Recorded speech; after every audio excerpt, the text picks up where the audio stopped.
পদ্ম বন্যাখাড়া উচ্চ বিদ্যালয়।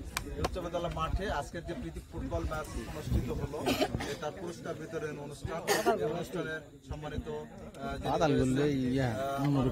বাংলাদেশ জাতীয়তাবাদী দলের সকল নেতৃবৃন্দ, এই পদ্ম বন্যাখাড়া গ্রামের সম্মানিত মেহমান এখানে রয়েছেন, আমার মুরব্বী এখানে রয়েছেন, এবং আমার সামনে উভয় দলের খেলোয়াড়বৃন্দ, মেয়েরা, সকলের প্রতি আমার ব্যক্তিগত তরফ থেকে এবং আমার দল বাংলাদেশ জাতীয়তাবাদী দলের পক্ষ থেকে আন্তরিক শুভেচ্ছা জানাচ্ছি। আসলে নামাজের সময় বলবার কিছু নাই। আমি আগেও বলেছি যে সকল অন্যায়, অপকর্ম, অপসংস্কৃতি থেকে দূরে থাকবার জন্য, নিজের দেহ মনকে সুগঠন করবার জন্য, নিজেকে আরো ফিটফাট করবার জন্য, নিজের মধ্যে পেশাদারিত্ব তৈরি করবার জন্য এই খেলাটা খুবই জনপ্রিয় একটা খেলা, ফুটবল খেলা। আর ক্রিয়া শক্তি, ক্রিয়া বল